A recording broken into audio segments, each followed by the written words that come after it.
성경은 하나님께서 우리에게 자신을 알려주시기 위한 수단으로 허락하신 책입니다. 그래서 성경을 가리켜서 계시라고 하는데, 이 말의 뜻은 하나님의 뚜껑을 열어서 들여다보게 만드신 진리라고 하는 것입니다. 그렇다고 해서 기록된 성경 말씀을 우리가 완전하게 다 이해하고 깨달을 수 있다고 생각하는 것은 대단히 위험합니다. 기록된 말씀 중에도 수천 년이 지난 오늘까지 우리에게 감추어져 있는 진리가 한두 가지가 아닙니다. 지금 우리가 살펴보고 있는 로마서를 위해서 바울이 쓴 서신 중에도 우리가 이해할 수 없고 풀 수 없는 어려운 내용들이 꽤 많이 있습니다. 이 사실을 놓고 베드로는 이렇게 경고하고 있습니다. 베드로 후서 3장 15절 16절 말씀 보면, 또 우리 주의 오래 참으심이 구원이 될 줄로 여기라. 우리가 사랑하는 형제 바울도 그 받은 지혜대로 너에게 이같이 썼고, 또 그 모든 편지에도 이런 일에 관하여 말하였으되, 그 중에 알기 어려운 것이 더러 있으니 무식한 자들과 굳세지 못한 자들이 다른 성경과 같이 그것도 억지로 풀다가 스스로 멸망에 이르느니라. 아멘. 우리도 다 아는 것처럼 우쭐대면 망합니다. 이단이 따로 있는 것이 아닙니다. 모르는 것을 안다고 떠들면 이단이 되는 것입니다. 모르는 것이 있다고 해서 이상하게 생각해서는 안 됩니다. 본문은 개인 구원의 차원을 넘어서서 온 인류의 구원을 완성한다고 하는 메시지입니다. 로마서에서 말하는 구원의 결론이라고 해도 좋은 말씀입니다. 하나님께서는 지난 2000년 동안 온 이방인을 구원하셨습니다. 예루살렘에서 시작된 이 복음은 유대와 사마리아와 땅끝까지 뻗어나갔습니다. 이제 하나님께서 마지막 때에 우리에게 한 비밀을 보여주셨는데, 바로 구원의 완성, 즉 예루살렘의 회복입니다. 하나님께서는 이스라엘 회복시킴으로 말미암아 모든 이방인들을 구원하시고 구원을 완성하시는 것입니다.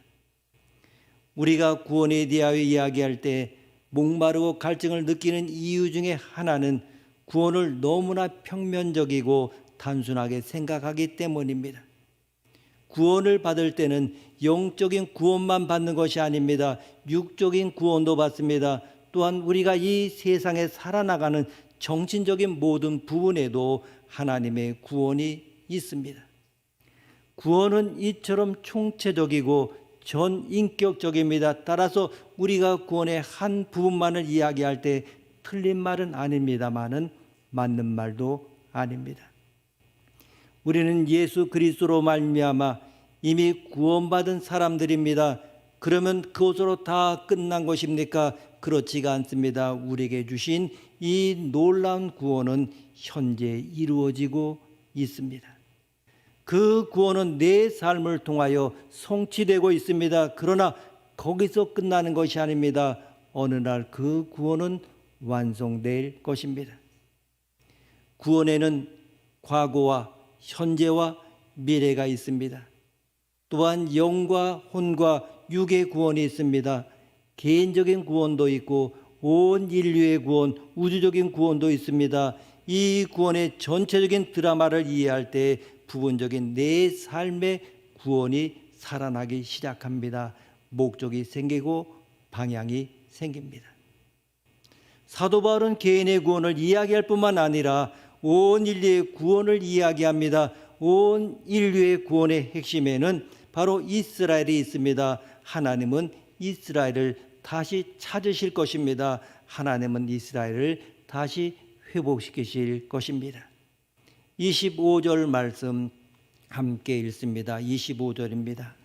형제들아, 너희가 스스로 지혜 있다면서 이 신비를 너희가 모르기를 내가 원하지 아니하노니, 이 신비는 이방인의 충만한 수가 들어오기까지 이스라엘의 도로는 우둔하게 된 것이라. 아멘. 구원은 참으로 신비스럽습니다.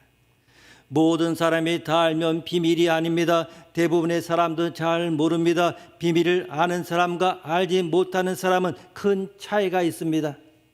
비밀을 아는 사람은 입가에 미소가 있습니다. 그러면 이 비밀은 무엇입니까? 이방인의 충만한 수가 들어오기까지 이스라엘의 도로는 우둔하게 된 것입니다.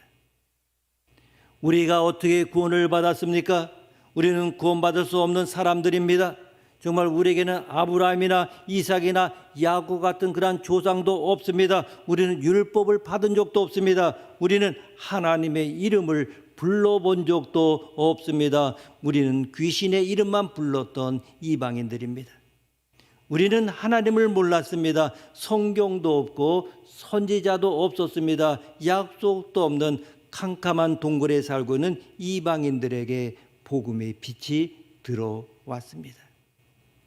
이 복음의 빛이 어떻게 들어왔습니까? 이것이 25절에 나타난 비밀입니다. 이스라엘의 도로는 우둔해졌기 때문입니다.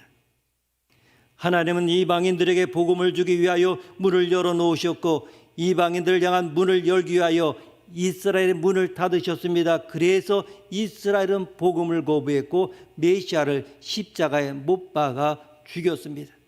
뿐만 아닙니다. 그들은 2000년이 지난 지금까지 예수를 거부합니다. 왜 그렇습니까? 이방인들을 구원하기 위해서입니다. 우리가 25절을 보게 되면 두 가지를 생각할 수가 있습니다. 첫 번째는 하나님은 이방인을 구원하신다고 하는 것입니다. 하나님은 이방인들을 버리지 않으시고 선택받은 이스라엘만 구원받게 하지도 않으시고 모든 열방을 구원하기 원하십니다. 지금도 하나님은 여러분뿐만 아니라 여러분의 가족까지도 구원하기를 원하십니다. 하나님의 마음은 이방인을 찾으십니다. 그런데 정하신 숫자가 있습니다. 우리는 모릅니다. 하나님은 이방인의 충만한 숫자가 들어오기를 원하고 있습니다. 하나님의 마음을 아는 사람은 복을 받습니다. 하나님의 마음을 뜨겁게 느끼는 사람이 하나님을 사랑합니다. 여러분이 하나님의 마음과 똑같은 마음이 되기를 원합니다. 그 다음 우리는 어떤 것을 발견합니까? 이방인의 충만한 숫자가 돌아오기까지 이스라엘이 희생양처럼 희생을 당했다는 것입니다. 이것이 이스라엘의 실패입니다. 만약 이스라엘이 실패하지 않았다면 우리는 구원받지 못했을 것입니다. 따라서 이스라엘의 실패는 나의 구원과 아주 깊은 관계가 있습니다. 이스라엘이 우리를 위하여 희생했다면 이제 우리가 이스라엘 위하여 희생할 차례입니다. 그러면 하나님께서는 이방인의 구원을 위하여 이스라엘을 영원히 희생시키시겠습니까? 그렇지가 않습니다. 하나님은 이스라엘을 반드시 다시 찾으시고 회복하십니다. 26절, 27절 말씀 함께 읽습니다. 26절, 27절입니다.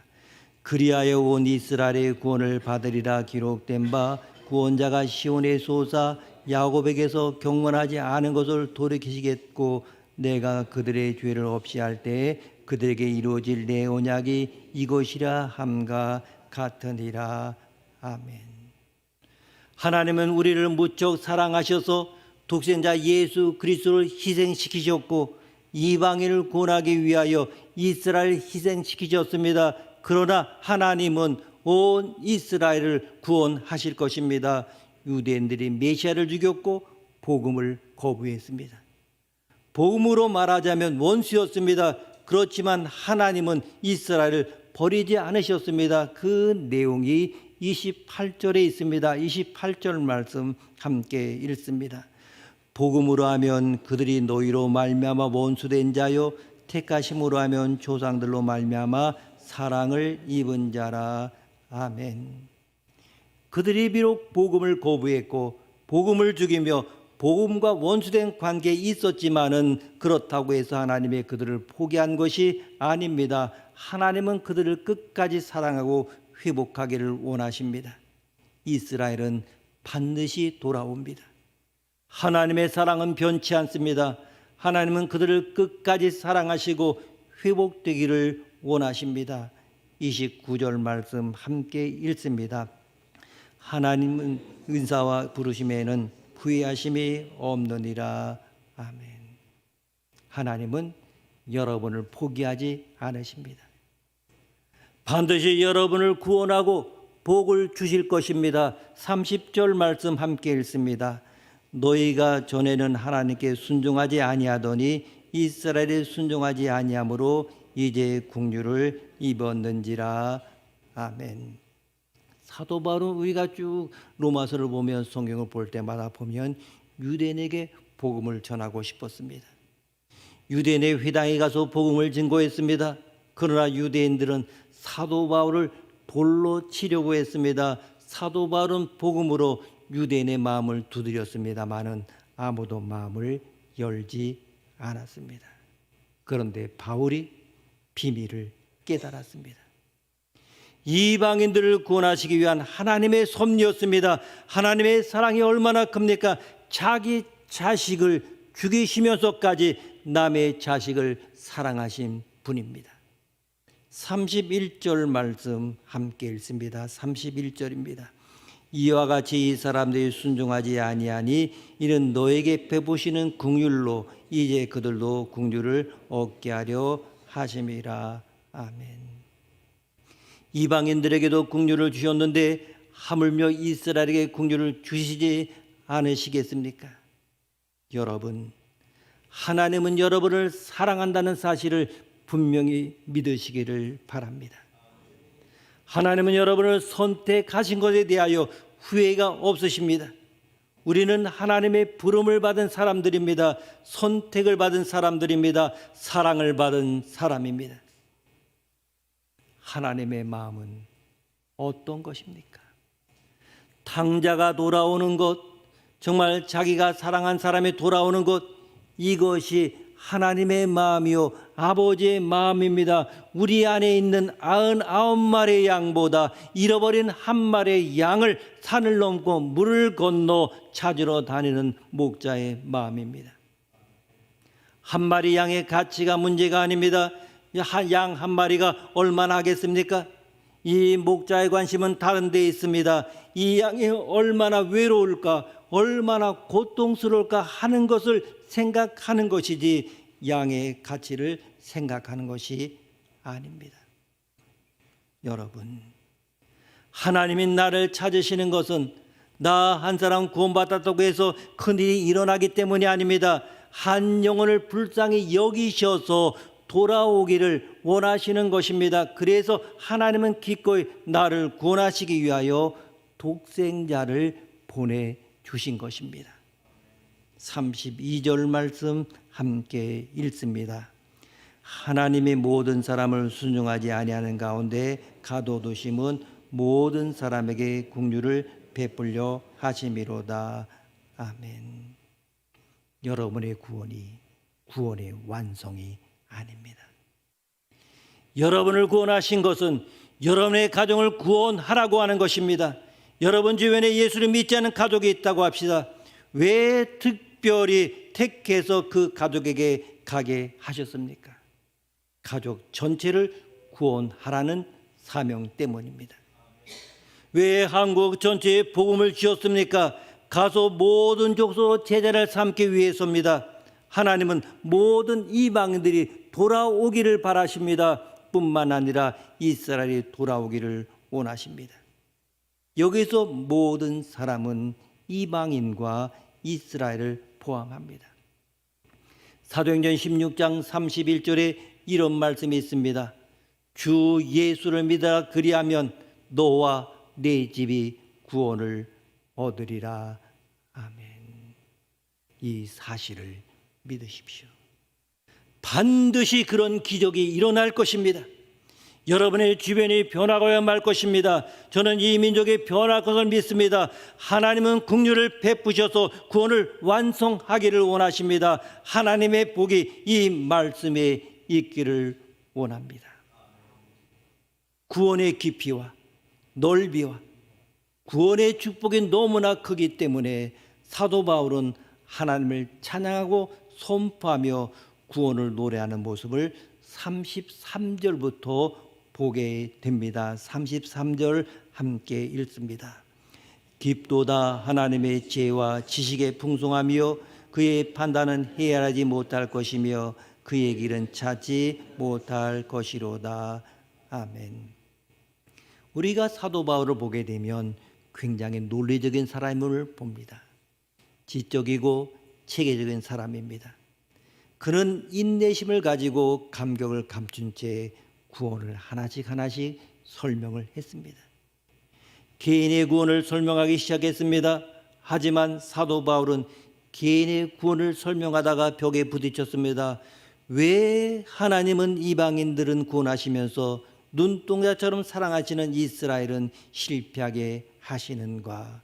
이 구원의 딜레마 앞에 서서 바울은 고민합니다. 이윽고 사도 바울은 이스라엘을 하나님께 버리신 것은 이스라엘 때문만이 아니요 모든 이방인들을 구원하시기 위한 것임을 알게 되었습니다. 그러자 사도 바울은 더 이상 아무 말도 할 수가 없고 글도 쓸 수가 없었습니다. 오 하나님, 당신의 사랑이 이렇게 크고 넓고 깊습니까? 그는 드디어 하나님의 마음을 알게 된 것입니다. 여러분, 신앙이 무엇입니까? 하나님의 마음을 아는 것입니다. 하나님의 마음을 알지 못하면 구원받았다고 말할 수가 없습니다. 그 사랑을 깨닫지 못하고 내가 구원받았다고 말할 수가 없습니다. 구원이 무엇입니까? 하나님의 마음을 깨닫는 것이요 하나님의 사랑을 깨닫는 것입니다. 하나님의 구원은 결코 실수도 없고 실패도 없습니다. 실패처럼 보이고 실수처럼 보이지만은 하나님의 구원은 영원합니다. 예수 그리스도가 십자가에 못 박혀 죽음으로 그것이 실패처럼 보였지만은 그것은 실패가 아니라 구원이었습니다. 이스라엘의 실패는 저주처럼 보였지만은 그것은 이방인을 구원하시기 위한 하나님의 사랑의 방법이었습니다. 하나님은 온 인류를 사랑하셔서 독생자 예수를 희생시키신 것입니다. 온 이방인을 구원하기 위하여 이스라엘을 희생시키셨습니다. 그렇다면 하나님은 얼마나 마음이 아프시겠습니까? 예수님이 엘리 엘리 라마 사박단이라고 부르짖었을 때 하나님의 마음은 얼마나 아프셨겠습니까? 2000년 동안 유대인들의 대학살을 보신 하나님의 심정이 어떻겠습니까? 그들이 유대인이었기 때문에 얼마나 철저하게 학살당하고 극심한 고문을 당하고 고통을 당했는지 모릅니다. 도대체 그들이 그래야만 했던 이유는 무엇입니까? 우리는 많은 고난을 받았습니다. 그러나 그 기간을 오래 잡아야 100년이 채 안 됩니다. 그걸 가지고 우리는 한이 있다 이렇게 말합니다. 그런데 그들은 2000년 동안 고난을 겪었습니다. 왜? 여러분과 저 때문입니다. 이스라엘의 고난은 이방인을 구원하기 위한 하나님의 섭리입니다. 그리고 유대인은 바울은 이방인을 위한 사도로 부름받았습니다. 그는 굶주리고 돌로 맞고 태장을 맞고 마음의 사형선고를 받는 고난을 이방인을 위하여 아끼지 않고 당했습니다. 이 사실 앞에서 사도 바울은 하나님의 사랑을 깨닫고 하나님의 그 구원의 오묘한 섭리를 깨닫고 그는 눈물을 흘리기 시작합니다. 도대체 누가 주님의 마음을 알겠습니까? 구원받은 자는 하나님의 마음을 알아야 합니다. 만약에 하나님의 마음을 모른다면 여러분의 구원을 다시 생각해 보아야 합니다. 하나님의 사랑을 깨닫지 못했다면 여러분의 구원은 단지 기계적인 것에 불과합니다. 많은 사람들은 자기가 성경을 다 아는 것처럼 자기가 진리를 다 아는 것처럼 생각할 때가 많습니다. 이 사람은 무신론자와 똑같이 하나님을 욕되게 하는 사람입니다. 어떤 사람은 예수님이 언제 오신다는 줄 안다고 말하고 있습니다. 얼마나 하나님을 욕되게 하는 일입니까? 자기가 다니는 교회에 와야 구원을 받는다고 극단적으로 말하는 사람도 있습니다. 자기의 좁은 지식으로 교회를 마음대로 평가하고 정의하는 것입니다. 무신론자들보다 더 무서운 사람들입니다. 바리새인이요 서기관들이 그랬습니다. 그들은 자기가 알고 있는 성경 지식으로 참 생명을 다 죽이고 성령의 역사를 제한을 했습니다. 35절 말씀 함께 읽습니다. 누가 주께 먼저 드려서 갚으심을 받겠느냐. 아멘. 이 말씀은 욥기 35장 7절과 41장 11절에 있는 말씀을 인용한 것입니다. 그대가 그 의로운들 하나님께 무엇을 드리겠으며 그가 그대의 손에서 무엇을 받으시겠느냐. 누가 먼저 내게 주고 나로 하여금 갚게 하겠느냐. 온 천하에 있는 것이 다 내 것이니라. 아멘. 우리의 모습 한번 생각하면 우리는 헌금이나 봉사를 한번 하면 굉장히 많이 한 것처럼 느껴집니다. 그러나 그 모든 것이 하나님의 것이 아닙니까? 하나님께서 주신 것 아닙니까? 우리는 너무나 의시되고 있습니다. 우리가 드릴 것이란 아무것도 없습니다. 감사뿐입니다. 헌신뿐입니다. 우리가 드릴 수 있는 것은 우리가 받은 은혜에 대한 감격이지 스스로 드릴 수 있는 것은 없습니다. 내가 무엇을 한다고 했을 때 우리는 얼마나 교만한 신앙생활을 합니까? 남을 비판하고 정죄하고 가르치려고 하지 않습니까? 우리는 여기서 두 가지를 배웁니다. 첫째는 하나님을 가르칠 수 없다는 것입니다. 다시 말하면 인간은 하나님보다 높지 않다는 말입니다. 두 번째로 하나님은 거래의 대상이 아니라는 것입니다. 주고받는 것이 아닙니다. 내가 이만큼 했으니까 하나님께 이만큼 해 주시겠지라고 생각하면 원망과 불평이 많아집니다. 왜 그렇습니까? 나는 이만큼 하나님께 드렸는데 하나님께서 나에게 아무것도 해 주시지 않는다고 생각하기 때문입니다. 이것은 참 신앙이 아닙니다. 하나님과 거래할 수 없습니다. 감사할 뿐입니다. 감격할 뿐입니다. 오, 나 같은 죄인을 사랑해 주시다니요. 내 돈을, 내 시간을 받으시다니요. 내 헌신을 받으시다니요. 주님의 성전의 문지기라도 되고 싶습니다. 주님의 집에서 쓰레기 치우는 사람이 되기를 원합니다. 이렇게 고백하는 것은 무엇을 받기 위함이 아닙니다. 사랑의 감격 때문입니다. 사도 바울은 36절에서 이런 결론을 내립니다. 36절 함께 읽습니다. 이는 만물이 주에게서 나오고 주로 말미암고 주에게로 돌아감이라. 그에게 영광이 세세 있을지어다. 아멘. 사도 바울은 하나님을 찬양하다가 인간의 어리석음에 반문하다가 이런 결론에 도달했습니다. 저와 여러분도 이런 결론에 이룰 수 있기를 바랍니다. 그것이 무엇입니까? 세 가지 천지사로 설명할 수 있습니다. 첫 번째로 주에게서입니다. 구원은 주님에게서 나옵니다. 구원은 내게서 나오는 것이 아닙니다. 구원은 값없이 은혜로 주님에게로부터 나오는 것입니다. 우리는 하나님으로부터 구원을 받아야 됩니다. 우주 만물은 다 하나님으로부터 온 것입니다. 모든 피조물은 하나님으로부터 온 것입니다. 복도 하나님으로부터 옵니다. 구원은 하나님으로부터 옵니다. 두 번째로 모든 것이 주님으로 말미암고입니다. 내가 존재하는 이유는 주님 때문입니다. 나의 나된 것은 하나님의 은혜입니다. 내가 이 세상에서 받은 복은 주님으로부터 말미암은 것입니다.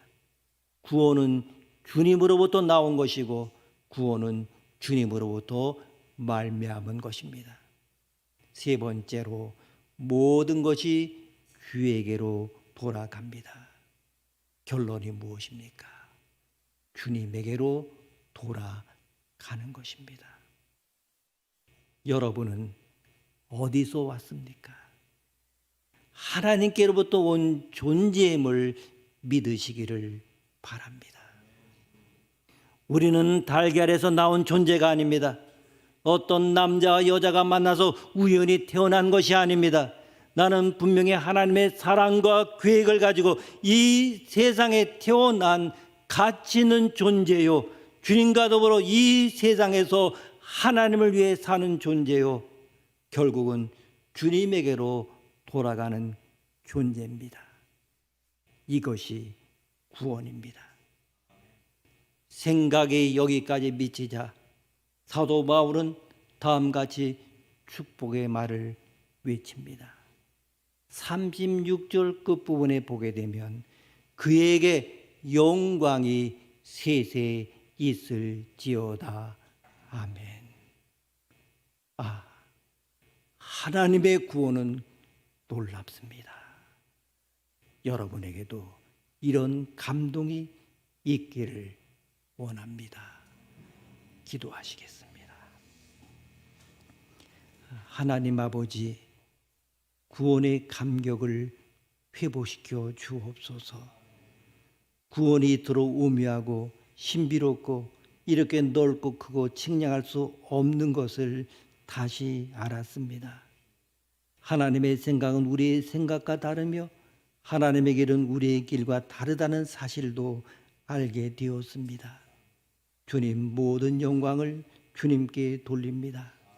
하나님께 영광이 세세 무궁토록 있기를 원합니다.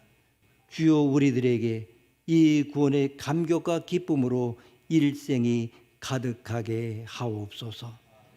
예수님의 이름으로 기도드립니다. 아멘.